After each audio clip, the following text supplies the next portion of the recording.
Very good morning scholars. चलिए आज हम पार्टनरशिप साझेदारी के जो पास्ट एडजस्टमेंट थे, पूर्व समायोजना है, उसका न्यूमेरिकल बता रहे हैं। और प्रीवियस क्लास में आपको उसका बेसिक समझाया था कि किस तरह से कैलकुलेट करते हैं, और एक बेसिक क्वेश्चन भी लेते हैं। ठीक है, चलिए देखिए क्वेश्चन है, Mohan, Dinesh and Ranu share profit and losses in the ratio of 5:3:2। Mohan, Dinesh और रानू, तो ये हमारे पार्टनर के नाम हैं। तो ये है मोहन, दिनेश और रानू। ये किस अनुपात में बांटते हैं? लाभालाभ को 5:3:2 के अनुपात में बांटते हैं।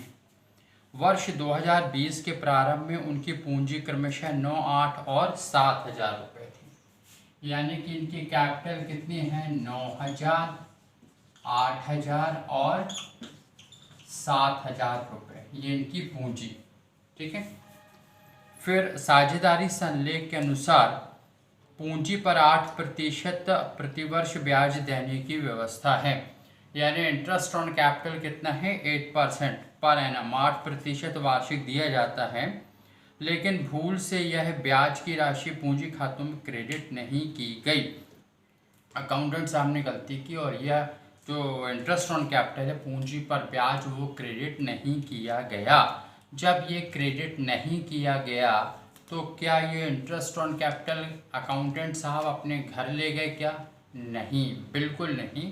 बल्कि ये अमाउंट जो है वो पार्टनर्स को इंटरेस्ट ऑन कैपिटल पूंजी पर ब्याज के नाम से मिलने की जगह प्रॉफिट के नाम से मिल गया। लाभ उनका कम ज़्यादा जो है शेयर में बट गया।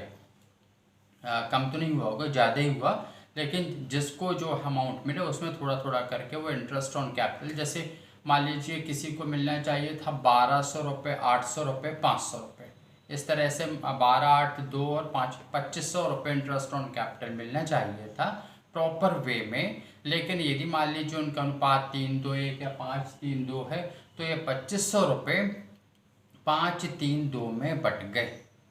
ठीक है, ये मतलब है इसका ये। चलिए, और फिर आपको जर्नल एंट्री करनी। 2020 31 दिसंबर को अकाउंट्स क्लोज होते हैं, तो 1 जनवरी 2021 को इसकी एंट्री की जाएगी, जबकि पूंजी अस्थायी है। चलिए, अब यहाँ पर करते कैसे हैं कैलकुलेशन? तो सबसे पहले तो आप इनका प्रॉफिट शेयरिंग रेशियो है 5:3:2, तो 5, 3, 8 और 2, 10, यानी कि 5/10, 3/10 और 2/10, ये इनका लाभालाभ अनुपात होगा। 5, 3, 8 और 2, 10। क्लियर? अच्छा, फिर इनकी पूंजी पर ब्याज भी हम निकाल के रख लीजिए। वर्किंग है आपकी, हाँ, ये आपको कैलकुलेट करके रखना पड़ेगा। तो पहले हम बात करें मोहन की। मोहन की पूंजी पर ब्याज, यानी कि इंटरेस्ट ऑन कैपिटल, पूंजी पर ब्याज या पूंजी पर calculation of interest on capital, पूंजी पर ब्याज की गणना। तो पहले पार्टनर हैं मोहन। मोहन को आप एम से भी दिखा सकते हो इस तरह से। तो मोहन जो है वो 9,000 रुपये की पूंजी लाते हैं। पूंजी पर ब्याज है इनका 8%, 8% वार्षिक। तो ये 9,872, 720 रुपये ये मोहन की पूंजी पर ब्याज हो गया। ठीक है, फिर दूसरे पार्टनर हैं दिनेश। दिनेश की पूंजी कितनी है? 8,000। ठीक है, तो 8,000 का 8%, 8 अठैया 64, 8 8 64, 640 रुपये आ गया। चलिए, फिर तीसरे पार्टनर दुआए सर में तीसरे पार्टनर हैं रानू। चलिए देखिए, ये तो वर्किंग देख ही ली होगी आपने। तीसरी पार्टनर का नाम है रानू। ठीक है, अब रानू जो है वो आर से शो कर दें आप इन्हें। और इनकी कैपिटल पूंजी कितनी है? पूंजी है 7,000 रुपये। तो 7,000 का 8%, 7 8 56, यह आ गया 560 रुपये। ठीक है, ये इंटरेस्ट ऑन कैपिटल इस नाम से मिलना चाहिए था, लेकिन जब नहीं मिला तो ये अमाउंट टोटल कर लें आप कितना, 720 प्लस 640 प्लस 560, ठीक है।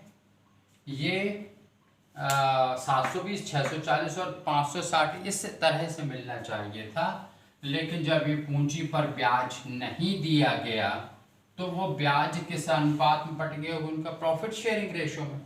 तो पहले तो आप इसका टोटल कर लें, तो टोटल आपके पास 720, 640 और 560, 1920 रुपये, कितना है 1920, 1920 रुपये।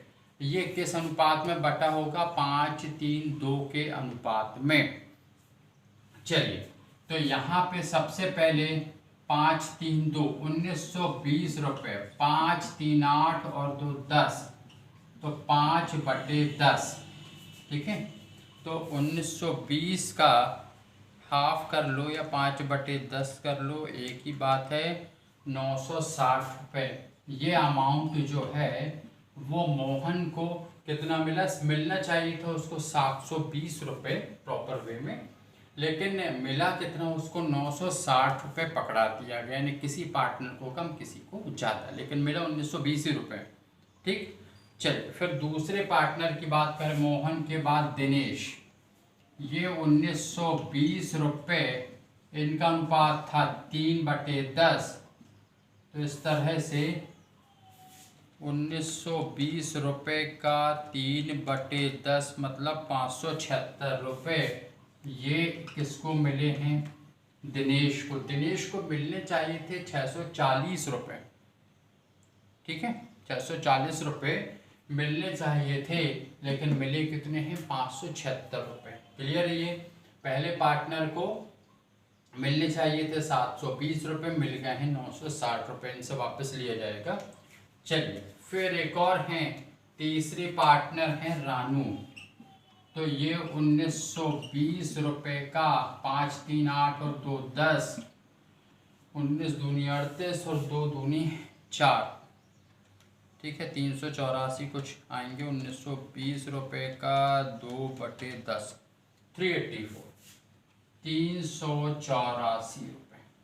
आ रहा समझ में। मिलने चाहिए थे इनको 560 रुपये और मिले हैं 384 रुपये।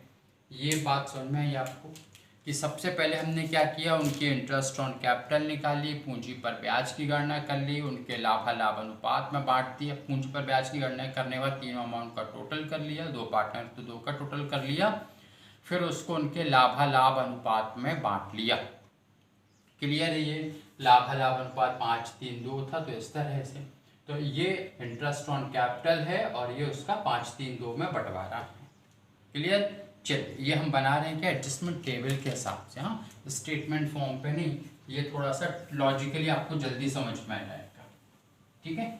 चलिए, अब उसके बाद में हमें करना क्या है, एक टेबल बनाना है, ठीक। अब ये टेबल जो है वो एडजस्टमेंट टेबल है, या टेबल ऑफ एडजस्टमेंट भी कह सकते हैं इसको। तो ये हमने लिखा टेबल ऑफ एडजस्टमेंट्स, या फिर हिंदी में समायोजन तालिका। क्या लिखेंगे, समायोजन तालिका, ठीक है। इतनी बड़ी बना रहे ताकि वो आपको कैमरे में प्रॉपर दिख पाए, उससे बाहर ना चली जाए, ठीक है। चलिए, ये तो हो गए आपके पार्टनर्स के नाम, ठीक है।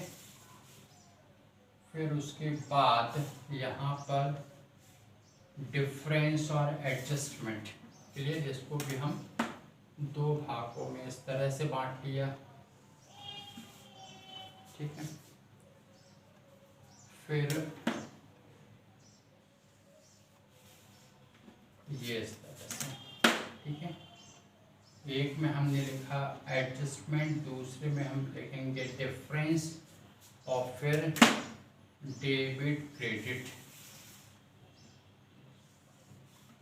ठीक है।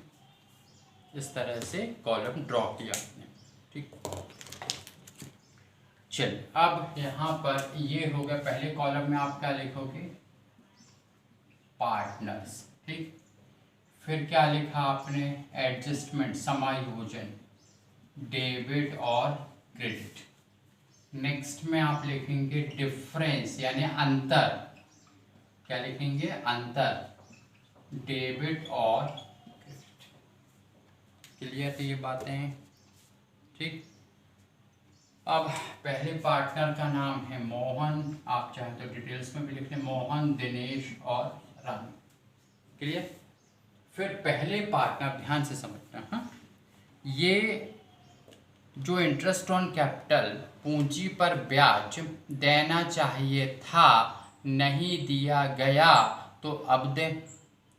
पूंजी पर ब्याज पार्टनर्स के लिए इनकम है जिसे क्रेडिट किया जाता है, इनकम प्रॉफिट को क्रेडिट करते हैं।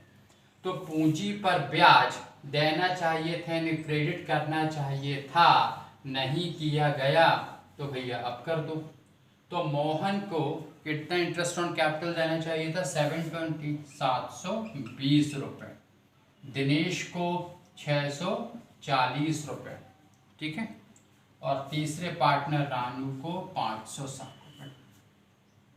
ये इतना अमाउंट आपको देना चाहिए था, क्रेडिट करना चाहिए था अकाउंटेंट साहब के द्वारा, लेकिन नहीं किया गया तो अब आप उसे कर रहे हैं क्रेडिट।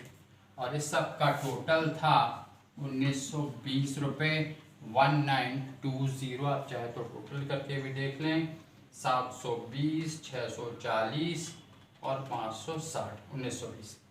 अब ये जब 1920 रुपये इस रूप में नहीं दिया गया तो किस रूप में दे दिया गया, वो 532 में प्रॉफिट के नाम से बट गया। प्रॉफिट के नाम से बट गया मतलब क्रेडिट कर दिया, क्रेडिट उधर भी किया, जबकि उसको क्रेडिट प्रॉफिट के नाम से या 532 के अनुपात के राशि के रूप में क्रेडिट नहीं करना चाहिए था, लेकिन अकाउंटेंट साहब ने कर दिया है। तो अब बंद करने के लिए क्या करें, उसे डेबिट करें। याद है आपको, रेक्टिफिकेशन ऑफ एरर्स, अशुद्धियों का संशोधन ऐसे ही तो करते थे। तो ये 1920 रुपये जो 532 में क्रेडिट हो गया था गलती से, त्रुटिवश, बाय एरर्स, बाय मिस्टेक, तो अब आप उसे क्या करें, डेबिट कर दें ताकि उसका मुंह बंद हो जाए। तो वो जो आपका अमाउंट था वो कितना था, 960। पहला अमाउंट कितना था, 960, दूसरा 576, 576 और तीसरा था 384। ठीक है, इतनी अमाउंट था ना, 384। चलिए इसे टोटल कर लो, 960, 576 और 384। तो यह आ गया 1920, वही आना चाहिए ना, इससे बाहर कम ज़्यादा नहीं। चलिए अब यहाँ पर आप डिफरेंसेस देख लें, इसका डेबिट ज़्यादा है, इसका क्रेडिट कम। तो कौन ज़्यादा है, डेबिट ज़्यादा है। कितना ज़्यादा है, तो 960 माइनस 720 कर दो तो 240, जो जितना ज़्यादा है वो लिखेंगे उस कॉलम में। तो ये आपका 240 रुपये। ठीक है, फिर यहाँ पर क्रेडिट ज़्यादा है, कितना ज़्यादा है, आप डिफरेंस निकाल दो, तो ये 64 रुपीज़ ज़्यादा है। फिर यहाँ पर थर्ड केस में आप देख पा रहे हैं कि क्रेडिट ही ज़्यादा है, तो डेबिट में डैश कर दो, 176 जो है वो क्रेडिट ज़्यादा है। ठीक है, अब यहाँ पे 176 और 64 को टोटल कर लो तो 240 आ गया, ये 240 ये भी आ गया। चलिए ये भी सब बराबर ही आने चाहिए। हाँ, बस खेल खत्म। अब ये आपके एडजस्टमेंट टेबल बन गई। अब आपको एंट्री करनी है, तो एंट्री क्या करनी है, तो यहाँ पर ये मोहन है पहला पार्टनर। हाँ, पूंजी कैसी है, अस्थाई है। ठीक है, पूंजी, जबकि पूंजी अस्थाई हो, स्थाई होती है तो आपका जो है एक अलग तरह की एंट्री करेंगे। वो कैसे, तो पहले अस्थाई में आप देख लें, Mohan capital account debit. Clear, Mohan का पूंजी लेखा डेबिट, ये कितना हो जाएगा, 240 रुपये। ठीक, फिर क्रेडिट कौन है, दिनेश और रानू, तो to Dinesh capital account, Dinesh के पूंजी लेखा से 64 रुपये और रानू के पूंजी लेखा से 176। ठीक है, अच्छा इस क्वेश्चन में तो पहले ही पार्टनर डेबिट हो रही है, पहला पार्टनर की जगह मान लो थर्ड पार्टनर डेबिट होता, तो पहले थर्ड पार्टनर, ऐसा नहीं कि पहले क्रेडिट कर दिया फिर आप डेबिट करें, ऐसा नहीं करेंगे। मान लीजिए रानू डेबिट हो गया, तो आप क्या लिखते, रानूज कैपिटल अकाउंट डेबिट, रानू का पूंजी लेखा डेबिट। क्लियर है ये। और इस तरह से जो है वो आपका अमाउंट आ जाता है उसका। इसलिए जो पार्टनर यहाँ इस केस में तो पहले ही पार्टनर देख रहा है तो आप उसको डेबिट कर रहे हैं, लेकिन ऐसा बिल्कुल भी नहीं है कि पहले ही पार्टनर को डेबिट करना है, जो डेबिट हो रहा है उसे ही डेबिट करेंगे आप। तो रानू होती तो रानूज कैपिटल अकाउंट डेबिट, यदि दिनेश डेबिट हो रहे हो तो दिनेश कैपिटल अकाउंट डेबिट। तो एंट्री क्या होगी, Mohan's capital account debit, Mohan का पूंजी लेखा डेबिट 240 रुपये, टू दिनेश कैपिटल अकाउंट 64 और टू रानूज कैपिटल अकाउंट 176 176 रुपये। आ रहा समझ में। जबकि पूंजी when capital is not fixed, जबकि पूंजी अस्थायी है।